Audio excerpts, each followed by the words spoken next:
اکثر دوستوں سے یہ سنا تہجد میں آنکھ نہیں کھلتی،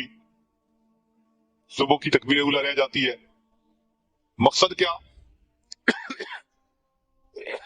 کہ رات کے اعمال ہم نہیں کر پاتے، اور پھر اس کے لیے کوشش بھی کرتے ہیں، کہتے ہیں جی الارم بھی لگا کے سوتا ہوں، اور دوست کو بھی کہا ہوا ہے مجھے کال کر دے، دوست بھی کالیں کرتا رہتا ہے، الارم بھی بجتا رہتا ہے، میں سوتا رہتا ہوں۔ بھائی ہم اس لیے سوتے رہتے ہیں کہ اللہ تعالیٰ توفیق نہیں دیتے اس وقت اٹھنے کی۔ ذرا رات سنیے، حدیث مبارکہ ہے کہ جب رات کا وقت آتا ہے تو اللہ رب العزت فرشتوں کو بلاتے ہیں، اے میرے فرشتوں، یہ میرے پیاروں کا، میرے یاروں کا، میرے فرما برداروں کے اٹھنے کا وقت ہے، اور میں کوئی ڈسٹربنس پسند نہیں کرتا، لہذا فلاں فلاں فلاں یہ میرے نافرمان ہیں،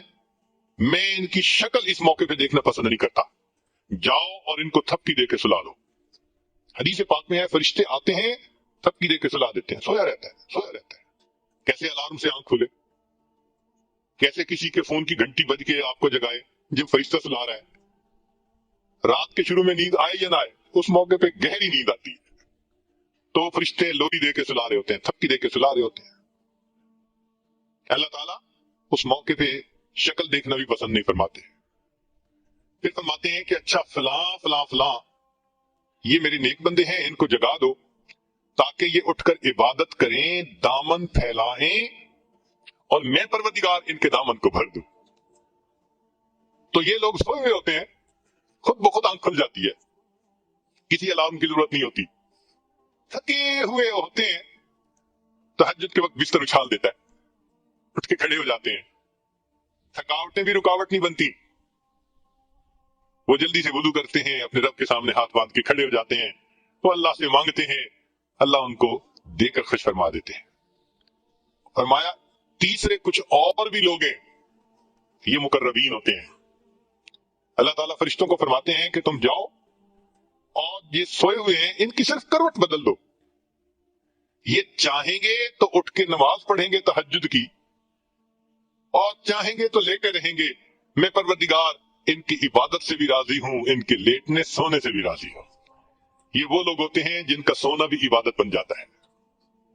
یہ مقربین ہوتے ہیں۔ تو حدیث پاک میں یہ تین طرح کے لوگ بتائے گئے۔ اب اگر ہمارا شمار ان میں ہے جو اٹھ نہیں پاتے، تو یہ نہیں کہ ہم اٹھتے نہیں، ہمیں اٹھنے نہیں دیا جاتا، تو ہمیں اللہ سے معافیاں مانگنی پڑیں گی کہ وہ راضی ہو جائے اور ہمارے لیے تہجد کا اٹھنا آسان فرما دے۔ اس لیے بہت سارے دوست کنفیوز رہتے ہیں کہ جی رات کو تو اٹھا ہی نہیں جاتا۔ اس کا آسان اصول کہ جو شخص دن کے اعمال کو سنوار لیتا ہے،